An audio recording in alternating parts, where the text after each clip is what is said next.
fundación definitiva de Guayaquil estuvo a cargo de Francisco de Orellana. Para conversar del particular nos acompaña Miguel Cantos Díaz. Él es historiador, integrante de la Junta Regional de Historiadores Bicentenario de Guayaquil y director del Instituto Cultural Nuestra América. Gracias, Miguel, por estar con nosotros y con la audiencia de Radio Quito, Radio Platinum. Estamos en todo el país.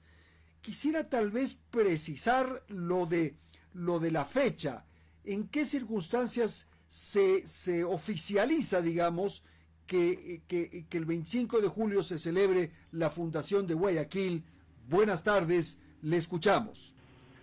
Buenas tardes, muchas gracias por esta cordial invitación, Andrés, muchas gracias a todos y todas. Y efectivamente, bueno, estamos celebrando en Guayaquil las fiestas patronales realmente. La fecha de fundación de la ciudad es el 15 de agosto de 1534, definitivamente,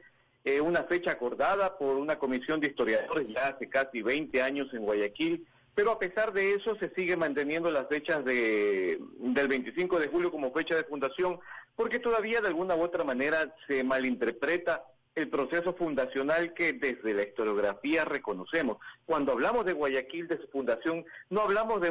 una sola fundación o de varias fundaciones, sino hablamos de un proceso fundacional que tiene un largo trayecto de casi 13 años a partir del 15 de agosto de 1534, que nace la ciudad de Santiago de Quito, en la llanura de Sicalpa, actualmente en Riobamba, y posteriormente los diversos traslados y asentamientos la llevan a la ciudad a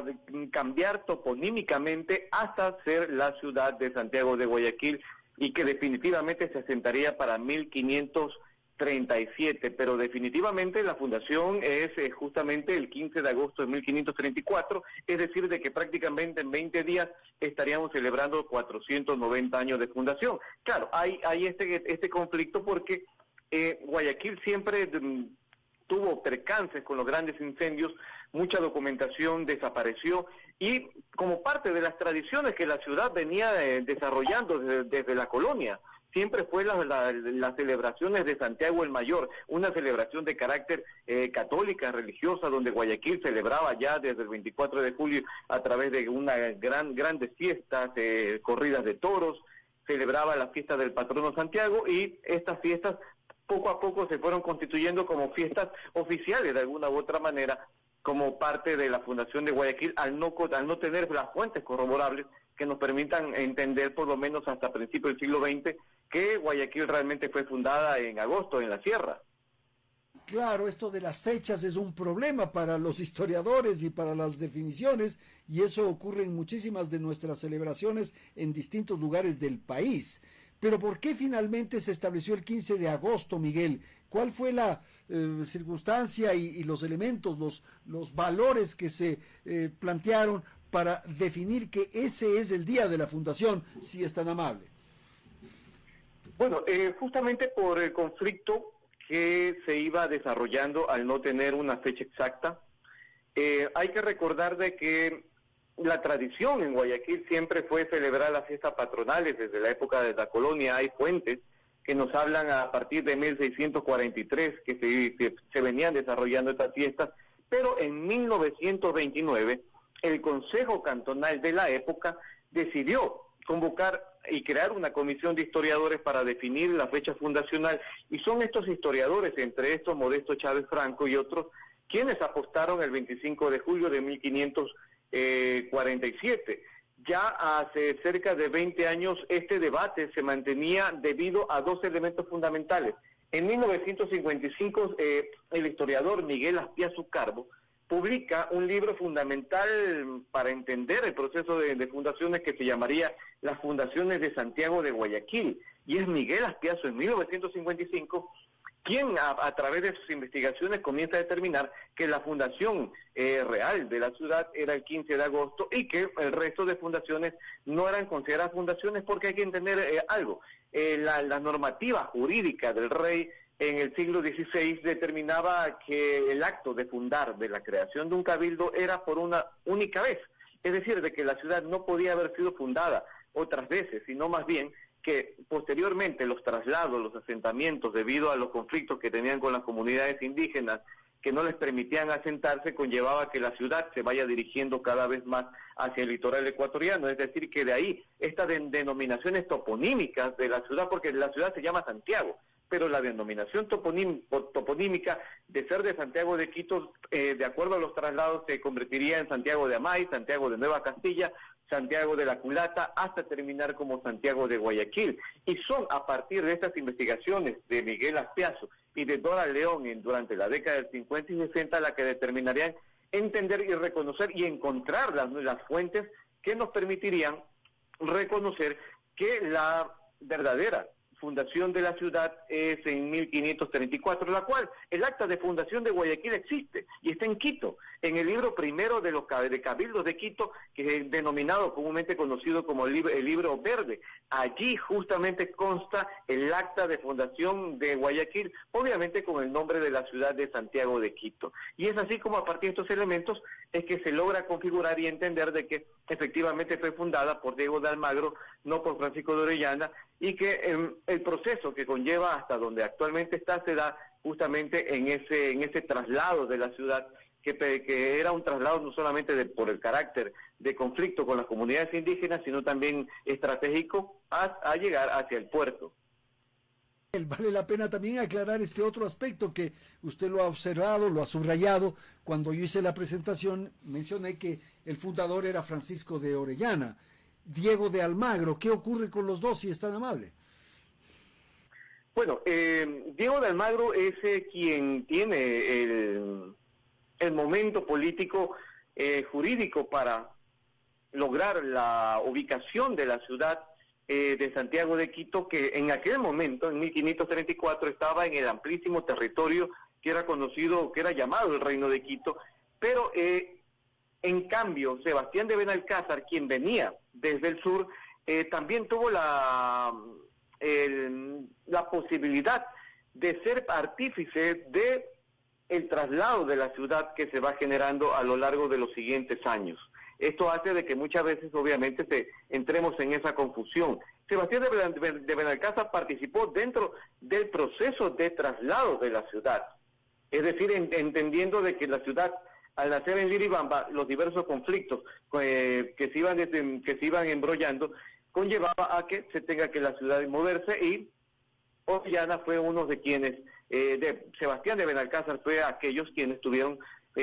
prácticamente la misión de realizar estos traslados hasta el actual puerto principal. ¿Y Santiago por qué? Por Santiago Apóstol. El 25 de julio es el día de Santiago Apóstol, ¿no? Así es, claro, porque parte de la tradición, ¿no?, de los conquistadores era cuando se creaba jurisdiccionalmente una urbe, un cabildo, se denominaba de acuerdo al patrono de quienes los conquistadores tenían en ese momento, y obviamente al fundarse Santiago de Quito, Santiago posteriormente Santiago de Guayaquil, esta tomaría el nombre del santo patrono de los españoles, que en aquel momento era Santiago el Mayor. Por eso es común encontrar en muchas ciudades de Latinoamérica, como Santiago de Cuba o Santiago de Chile, encontrar la misma denominación del nombre de Santiago, porque justamente parte de este elemento de carácter religioso de homenajear a uno de los santos en este proceso ya de conquista. ¿Y cómo se llamaba antes esta comarca, este sector de lo que es hoy Guayaquil? Bueno, Guayaquil no tenía ningún nombre, era conocido, sí, de que en los actuales poblados, en el actual territorio que hoy comprende Guayaquil, probablemente hasta la altura de Durán Tambo, a la altura de Boliche, era conocido como que eran las tierras del cacique Guayaquile. Es decir, de que prácticamente era una comarca del cacique Guayaquile, y es a partir de este cacique Guayaquile es que se denomina o se usa la denominación para Santiago, denominarla como Guayaquil. Claro que posteriormente la tradición haría de que se trate de crear una leyenda a través del cacique Guayas y la princesa Quil, cosa que nunca existió. No hay fuente alguna que nos pueda decir que efectivamente ellos existieron, pero a partir de que estos grandes territorios donde hoy se asienta Guayaquil, Durán, Boliche y prácticamente también Daule, eran parte de territorios del cacique Guayaquil, un cacique Huancavilca, que dominaba en aquel momento todos estos amplios sectores. Claro, la leyenda está alrededor de esto que usted acaba de señalar, el nombre de Guayaquil, pero quisiera que se detenga un minuto en explicar esos pobladores que estaban en esta zona, eran los huancavilcas. ¿Quiénes eran los huancavilcas? Bueno, los huancavilcas eran parte de los poblados que en aquel momento se venían asentando eran grupos nativos de la época precolombina, quienes se encontraban alrededor de estos actuales terrenos donde hoy la ciudad se asienta, donde muchas de las ciudades de la provincia de Guayas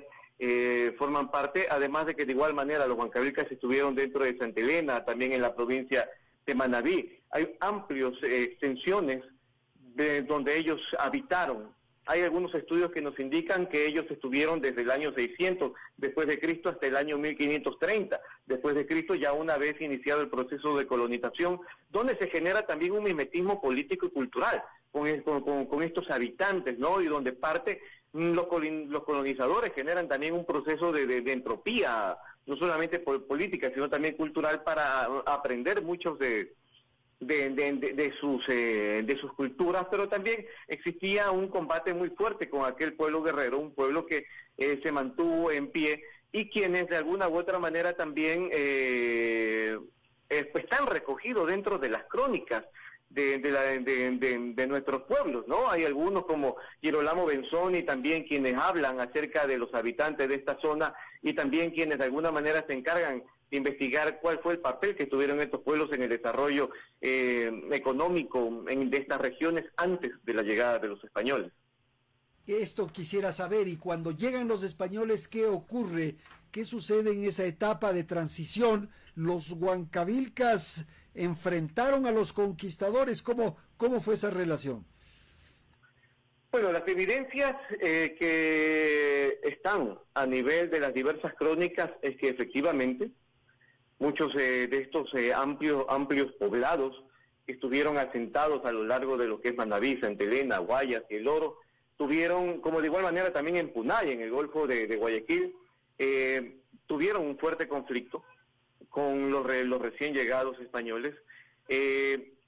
alguna u otra manera estos amplios territorios estuvieron dominados por ellos, lo que no permitió de que la ciudad tenga la posibilidad de asentarse definitivamente. Por eso se generan algunos traslados justamente desde Boliche, de lo actualmente que conocemos como Boliche, vía Durán Tambo, hasta Guayaquil, pero también entendemos, de acuerdo a las propias crónicas, de que estos poblados lograron entrar en determinados acuerdos con las caravanas españolas que venían a dominar estos terrenos, estos territorios. Pero también se habla de que existió ciertos elementos de mimetismo cultural y político que les permitió lograr entenderse y les permitió abordar y asentar la ciudad en estos amplios territorios, lo que los hizo ya prácticamente de definirse ya una ciudad sin que tuvieran los diversos conflictos como sí se desarrollaron a lo largo de la planicie de la Serranía ecuatoriana desde Riobamba hasta lo que actualmente es la provincia del Guayas. ¿Y qué señales hay de la presencia de los españoles, la conquista, luego la colonia? Nosotros aquí tenemos una gran cantidad de edificaciones que demuestran la presencia de los españoles en la etapa, en el periodo colonial. ¿Qué sucedió qué sucedió en Guayaquil? ¿Qué hay de expresiones, de señales de la presencia de los españoles, por favor? Bueno, Guayaquil, como característica que ha tenido siempre, vivió una devastadora época de grandes incendios, lo que hizo de que su rica arquitectura patrimonial colonial desapareciera a lo largo del siglo XIX. Uno de los grandes incendios desde el 5 y 6 de octubre de 1896 devastó prácticamente toda la ciudad y gran parte de lo que hoy nosotros en nuestra ciudad reconocemos como una arquitectura patrimonial data de prácticamente el nuevo siglo, el siglo XX, a partir de los años 30 o 40, que son casas coloniales hechas de madera, que se caracterizan por tener una fachada y un patio central, asimismo de mixta, de características mixtas, donde amplias galerías, donde hoy de alguna u otra manera son casas que son parte de aquella historia contemporánea de Guayaquil, pero que de alguna u otra manera lo colonial, por así decirlo, o la tradición a nivel de la arquitectura, lastimosamente desapareció con los grandes incendios. Pero sí es importante señalar de que esta trayectoria de Guayaquil que se desarrolló a nivel de la arquitectura histórica, donde se mantuvo, por así analizando ya desde los aspectos de la arquitectura, esta arquitectura colonial se mantuvo de alguna u otra manera en las nuevas edificaciones, en estas viviendas de madera, que tenían elementos como ventanas de chazas, tímpanos de ventanas, pórticos calados, galerías interiores, cielos rasos, cornisas, que podremos decir que a partir de 1870 ya también de igual manera hubieron algunas transformaciones a nivel de los inmuebles de nuestra ciudad, donde se comenzaron a utilizar elementos como el hierro y el calado de madera. Pero además, ese pasado colonial que nos dejó desde la época republicana también hacía de que la arquitectura de nuestra ciudad, de las casas, tuvieran una planta con bodegas, un área comercial, las plantas altas, que históricamente y en las fotografías patrimoniales de nuestra ciudad están, donde en estas casas de 2 y 3 plantas, la planta baja era utilizada para el área comercial, como de igual manera la planta alta, como dormitorios o áreas sociales donde la familia convivía, ¿no? Pero también esta arquitectura colonial republicana no solamente está en el papel de la tradición arquitectónica, sino también está a nivel de la tradición de una historia culinaria, de una historia identitaria, en una historia lingüística de nuestra ciudad, donde de alguna u otra manera la ciudad se va reencontrando con su pasado, ese pasado pluricultural, ese pasado montubio, ese pasado cholo, que se va generando en todo un proceso de mestizaje muy interesante, de que hoy hace que sea una diversidad cultural en Guayaquil muy rica dentro de un pasado colonial, pero un pasado que también se reconoce, se reincorpora y se reinterpreta a papel del mestizaje, a partir de lo popular, a partir de esta influencia montubia, tal como lo decía José de la Cuadra en 1830, cuando publicó el Montubio Ecuatoriano, que él decía de que Guayaquil era la capital montubia del Ecuador, pero hoy también podremos decir de que es la capital chola, que es la capital afrodescendiente, que es la capital indígena, donde gran parte de los diversos procesos migratorios fueron construyendo ese Guayaquil hoy moderno, que ese Guayaquil que también reconoce ese pasado histórico, pero un pasado que se ha ido construyendo a partir de esa diversidad. Súper, apasionante sin duda. ¿Y cuánto pesa el mar, el océano, digamos, en la historia de Guayaquil? ¿O Guayaquil más está en el Golfo, está en la ría, está en el río Guayas, está en el manglar? ¿Es ahí donde está Guayaquil? El mar, ¿qué pasa en el océano? Miguel, por favor. Bueno, Guayaquil siempre como un puerto esencial, una ciudad que nace y se va bañando poéticamente al calor del río Guayas, como de igual manera del estero Salado, se configura a nivel administrativo, político, culturalmente como uno de los principales puertos marítimos y fluviales. Entender Guayaquil también significa entender el papel del río y del estero Salado dentro de la identidad del guayaquileño, de la guayaquileña, entender el papel de los muelles que históricamente fueron elementos que nos permitió el arribo de naves, de embarques, como de igual manera del combate con los piratas a lo largo del proceso colonial de nuestra ciudad, pero también entender cómo esta ciudad-puerto,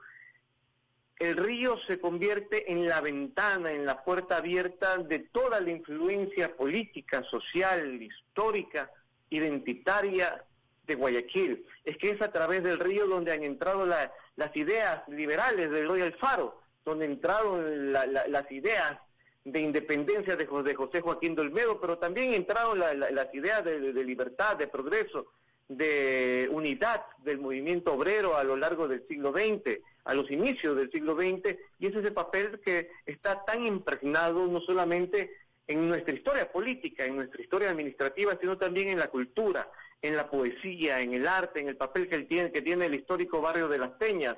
en las poéticas, en las diversas narrativas de los cuentos, desde Pedro Jorge Vera hasta Jorge Velasco Mackenzie, ya a nivel de la narrativa ecuatoriana, a nivel de las obras de arte, de los grandes maestros de la pictórica, y también desde el reconocimiento de la música, de la salsa, el merengue, el heavy metal, la música rocolera, es decir, todos estos elementos con el que confluyen con el pasillo ecuatoriano, que nos va creando esa identidad que nace en el muelle, esa identidad que nace en el puerto, pero esa identidad también que se va acalorando, que se va llenando con la brisa del estero. Yo creo que a partir de estos elementos crea esa visión romántica, pero también esa visión muy fidedigna de ese Guayaquil donde nos encontramos todos, donde de alguna u otra manera nos identificamos. Vamos a terminar y claro, es lindo conversar y conocer todo esto que usted nos cuenta, Miguel, pero sí, Guayaquil también ha sido afectada, digamos, por una serie de circunstancias de distinto orden. Usted ha mencionado lo que ha ocurrido alrededor de los incendios, las pestes, lo que ha sucedido también con inundaciones, con daños de ese orden. ¿Cómo explicar eso, por favor? Bueno, la ciudad vivió durante el siglo XIX un gran desarrollo urbanístico. Una ciudad que se asentó en el Cerrito Verde decidió dirigirse hacia el sur, a dominar estos esteros, estos terrenos donde hoy se asienta el centro de Guayaquil. Y el papel de la construcción de las casas de madera, obligadamente el desarrollo del comercio y todos estos elementos, obligó a que la ciudad no tenga la suficiente protección, ¿no?, a nivel arquitectónico, y que sufriera estos grandes incendios que azotaron a la ciudad, azotaron enormemente, dejando en la orfandad a cientos de niños, como de igual manera conflictos a nivel económico, pero la ciudad, como siempre, como parte de esa tradición, se levantó firme y logró ir creciendo arquitectónicamente, logró ir desarrollándose urbanísticamente. La ciudad creció, se potenció, y logró desarrollarse urbanísticamente, pero siempre la ciudad sufrió estos grandes conflictos a nivel de los incendios, que de alguna u otra manera también afectó directamente al patrimonio documental de nuestra ciudad. El Cabildo, innumerables veces fue arrasado sus archivos y sus documentos por estos incendios, de ahí de que la documentación que hoy tenemos de Guayaquil sea muy escasa, pero de igual manera muy rica también en el contenido de lo que nos puede dar para poder entender y reflexionar cómo era el Guayaquil colonial. Perfecto, señor, muchísimas gracias. Y vamos a hablar de las identidades, de los valores culturales, de la gastronomía, de las características, del espíritu, de la personalidad de los guayaquileños, pero en otra oportunidad. Hoy se nos ha pasado el tiempo, Miguel, ha sido muy grato conversar con usted y conocer estos datos, esta información que nos ha dado, así que lo comprometo para en otra oportunidad volvernos a reunir. ¿Le parece? Muchísimas gracias, Miguel, ¿ah? De igual manera, muchísimas gracias a usted. Son las 17:08. Música y color, porque así se debe celebrar siempre a Guayaquil. Lugareños y visitantes de otras provincias llegan a la ciudad para festejarla. Desde este jueves hasta el domingo 28, en la tarima instalada en la explanada de Guayaquil de 2000 colores, se presentarán varios grupos. Simplemente para identificar a nuestro entrevistado, Miguel Cantos Díaz, historiador, miembro de la Junta Regional de Historiadores Bicentenario de Guayaquil y director del Instituto Cultural Nuestra América.